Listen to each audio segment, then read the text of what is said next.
Delegasi pulang, mungkin sampai H+2, sehingga nanti termasuk KRI yang sekarang ini sedang melaksanakan penyekatan di Utara Jawa, kemudian TNI AU yang juga standby pesawat tempur di Halim maupun di Makassar.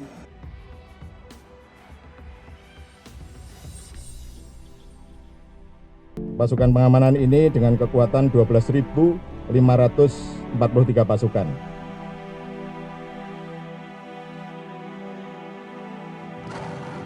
TNI kerahkan jet tempur hingga KRI kawal kepulangan delegasi KTT ASEAN.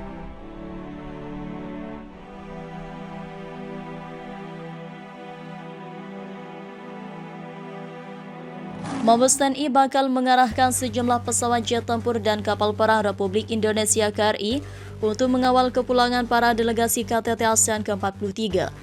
Panglima TNI Laksamana Yudo Margono mengatakan skema pengawalan para delegasi itu akan disiapkan hingga H+2 pelaksanaan KTT ASEAN, pengamanan sampai delegasi pulang dan sampai H+ dari tanggal 7 sampai tanggal 9 September ujarnya kepada wartawan di Mabes TNI, Posko Kamis 7 September. Sehingga nanti termasuk KRI yang melakukan penyekatan di Utara Jawa dan TNI AU yang stability pesawat tempur di Halim maupun di Makassar dan nanti akan tetap standby sampai H+2 ibunya. Sementara itu dalam kesempatan yang sama Kapolri Jenderal Listio Sigit Prabowo menyebut kepulangan para delegasi terbagi menjadi 2 kloter. Kloter pertama kata dia akan ada 18 delegasi kembali ke negara asal pada Kamis 7 September, sementara sisanya baru akan kembali Jumat 8 September. Hari ini ada kepulangan kurang lebih ada 18 delegasi dan besok kemungkinan 11 delegasi tuturnya. Tentunya akan kita kawal, kita amankan sehingga seluruh rangkaian kegiatan pengamanan KTT ini bisa berjalan dengan baik, sambungnya.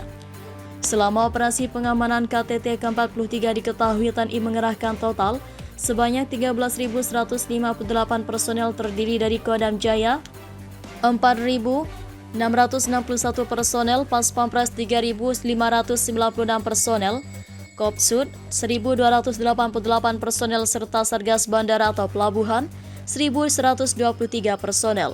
Sedangkan khusus untuk Polri nantinya akan ada 6.182 personel yang dikerahkan.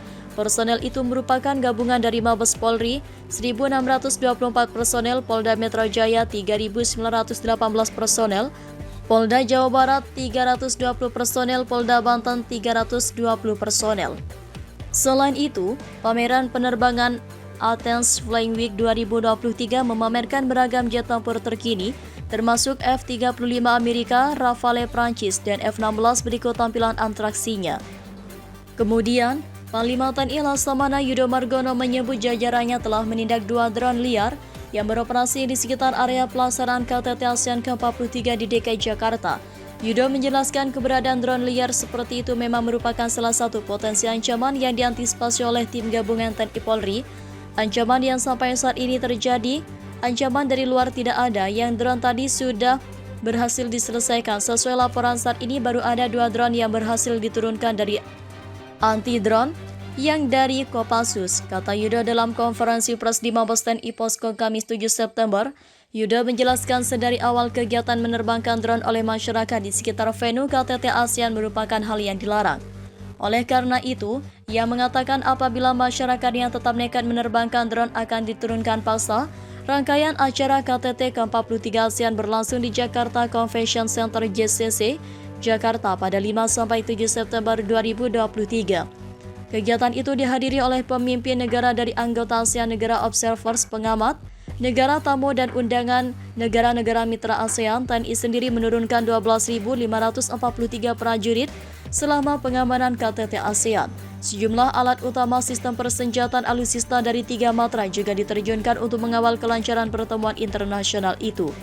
Ribuan personel pengamanan ini dibagi menjadi beberapa satuan tugas mulai dari Satgas PAM VVIP dan PAM Wilayah, Satgas Udara atau HANUT, Satgas Pasus, Satgas Penerangan, Satgas Medis, Satgas Intel, Satgas Laut, Satgas PAM Bandara dan Pelabuhan, Satgas Komplek, Satgas Evakuasi, serta Satgas Siber.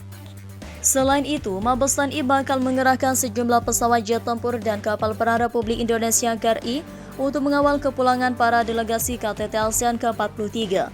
Panglima TNI Laksamana Yudo Margono mengatakan skema pengawalan para delegasi itu akan disiapkan hingga H+2 pelaksanaan KTT ASEAN, pengamanan sampai delegasi pulang dan sampai H+2 dari tanggal 7 sampai tanggal 9 September, ujarnya kepada wartawan di Mabes TNI Posko Kamis 7 September.